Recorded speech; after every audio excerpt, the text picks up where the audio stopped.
During World War II, British intelligence was able to read a good many secret German communications which were sent by the Enigma device. There was of course a huge amount of traffic, and probably only a small part was decrypted, and of that only a small part was understood.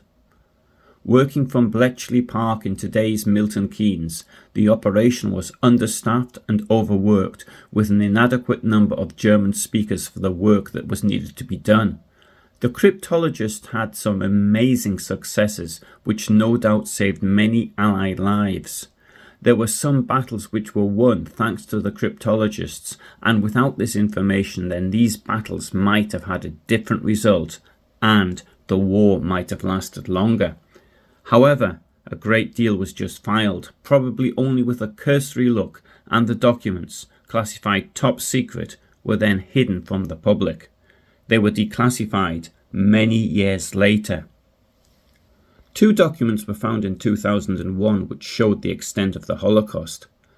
Both are dated the 11th of January 1943, and they were sent within 5 minutes of each other. The first was addressed to SS Lieutenant Colonel Eichmann at the Reich Security Main Office, RSHA, in Berlin, and the second to SS Lieutenant Colonel Heim, Deputy Commander of the Security Police and SD for the General Government in Krakow. One of these two documents gives us an exact number of people who were murdered in the National Socialist death camps at Belzec, Sobibor and Treblinka, as well as the Majdanek concentration camp in Lublin. Almost certainly, both documents were the same, but we only have one of the two in its complete format. However, as I shall explain, I think these exact totals are in fact approximations. The sender was SS Major Höfle, who was a deputy of Odilo Globocnik in Lublin, responsible for the mass murder of Jewish people in the general government, the occupied part of Poland. The message to Eichmann was only partially intercepted and decoded by British intelligence. The second message to Heim is much more complete. As of today, no similar decodes have been found. It is clear that British intelligence analysts did not understand the relevance, understood the meaning or significance of these two messages. I've done a separate video on the life of Höfle, but in short, he was deeply involved with the Holocaust. Based in Lublin, the centre of the so-called Operation Reinhardt, which oversaw the death camps at Sobibor, Belzec and Treblinka, as well as the ghettos and slave labour camps in the region. From the telegram, we also learned that the concentration camp at Majdanek was part of Operation Reinhardt. The addressee of the second message was SS Lieutenant Colonel Franz Heim. Not much is known about him. He was born on the 13th of February 1907. He trained as a pharmacist. He joined the National Socialist German Workers' Party and the SA in 1930. A year later, the SS. The Nazi seizure of power did not help him, as he remained unemployed. In 1935 he was able to get a job at the SD, Sicherheitsdienst, the security service. At the beginning of the war he was active in an Einsatzkommando in Poland. These were the murder squads operating behind the lines, seeking out anyone the SS thought might be unfriendly towards Nazi Germany. From the end of July to the end of August 1941, he was deputy commander of an Einsatzkommando murdering Jews in those territories of Poland that had been occupied by the Soviet Union in 1939. SS Oberführer Karl Eberhard Schöngard, who was commander of the security police and the SD for the general government, appointed him to be his deputy in September 1941. Schöngard was also deeply involved in mass murder and attended the Wannsee Conference in January 1942, a role that should not have gone to him, but to the higher SS and police leader East, Friedrich Wilhelm Krüger. Heim was with Schöngard in Krakow until the beginning of 1943, when he became too sick to continue working. On the 1st of March 1943, he was promoted to SS Standartenführer. He died of cancer on the 19th of February 1944.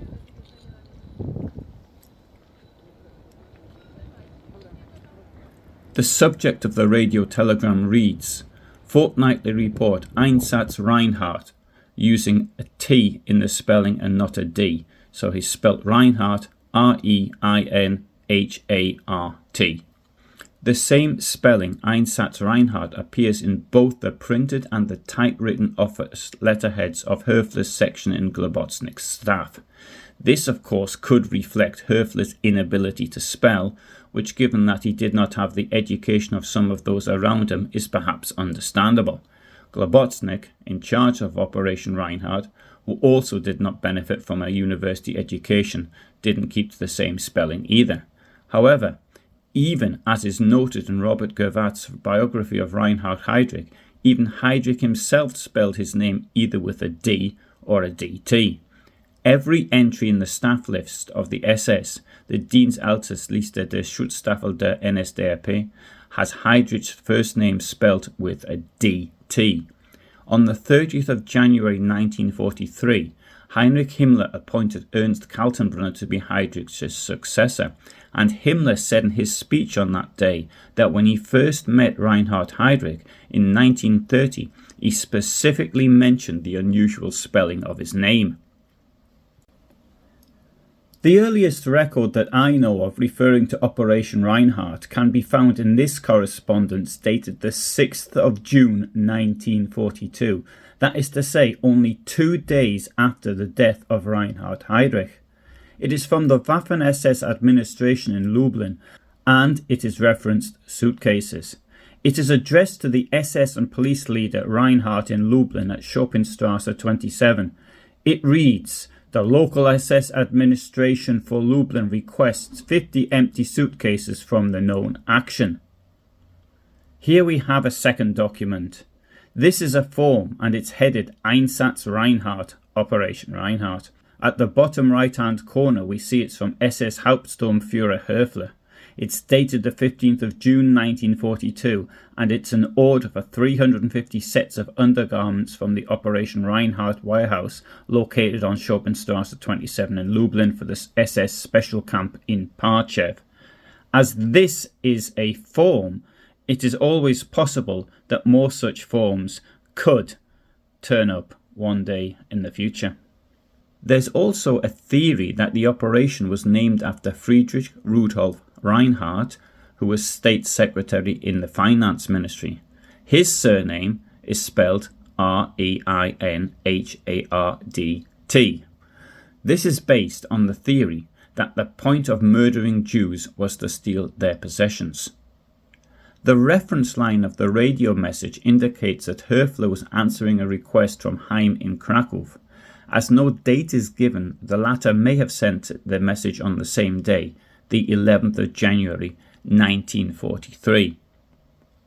Höfle's radio telegram provides us not only with a sum total of the victims of Einsatz Reinhardt in 1942, but also for the first time with precise knowledge of the distribution by extermination camp. The Höfle telegram does not give us the full names of the extermination camps, but only the letters L, B, S and T, which is quite common in messages between Nazi functionaries.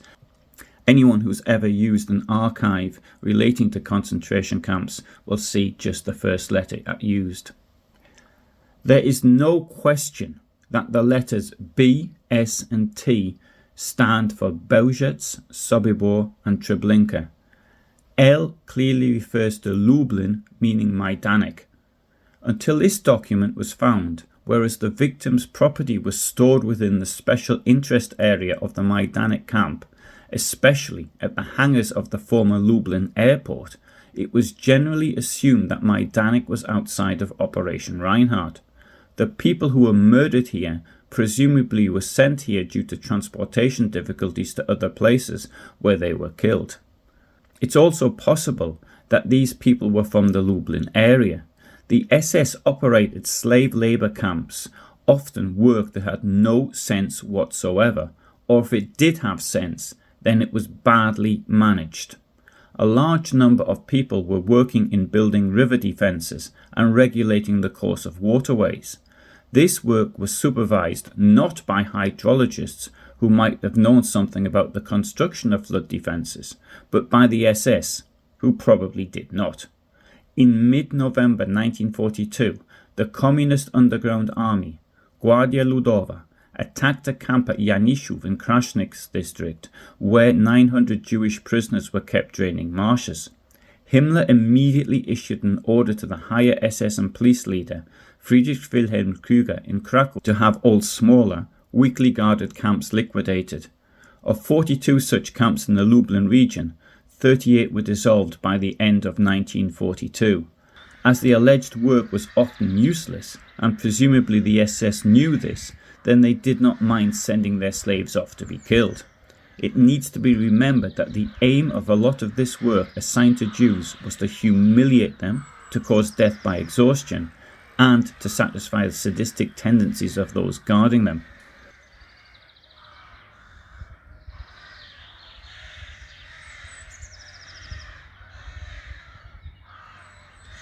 By this time, towards the end of 1942, Belzec had closed to all but a few ghettos in Galicia. Presumably, Globoznik ordered these people to be murdered at Majdanek. On the 9th of November 1942, the last of the Jews of Lublin who had been moved to a ghetto at Maidan Tatarski, very close to the Majdanek concentration camp, were all murdered at that camp. A problem is, who do the numbers actually refer to? Are they just people from Poland, or do they include people from other countries as well? There were many deportations from various other countries during 1942. For the moment, that question goes unanswered.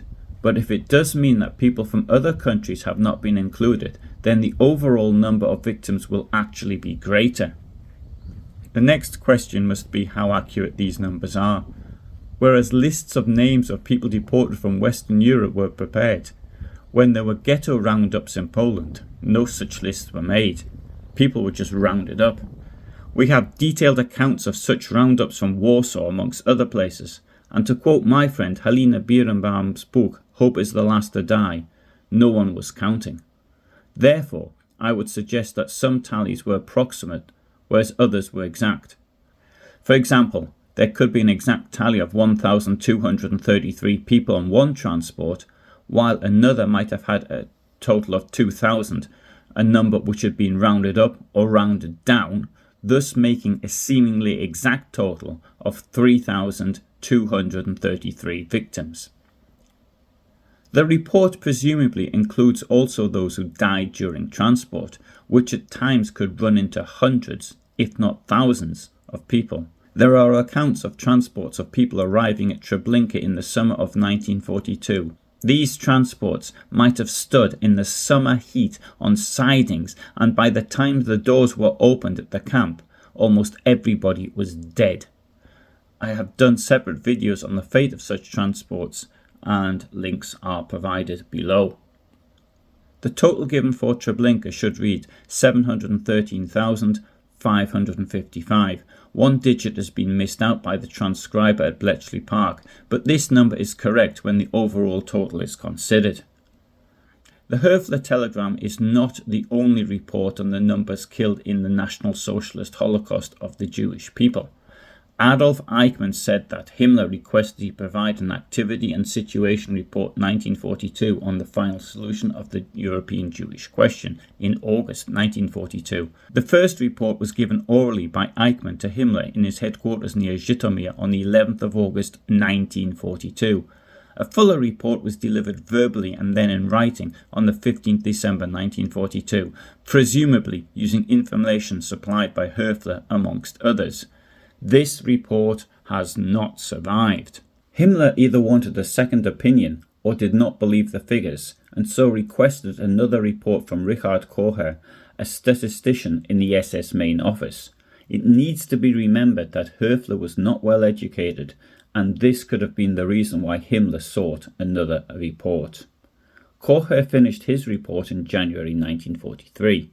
When Himmler saw it, he suggested using another word other than Sonderbehandlung, special treatment, which meant murder. Kocher replaced this word with durchgeschleust, which means channeled through or passed through, and thus was born the idea of a Durchgangslager, a transit camp, which of course was no more than a transit from this world to the next. He gave this report to SS Obersturmbannführer Dr. Rudolf Brandt on the 23rd of March 1943. A shorter version was ordered for presentation to Hitler and given to the dictator by Brandt.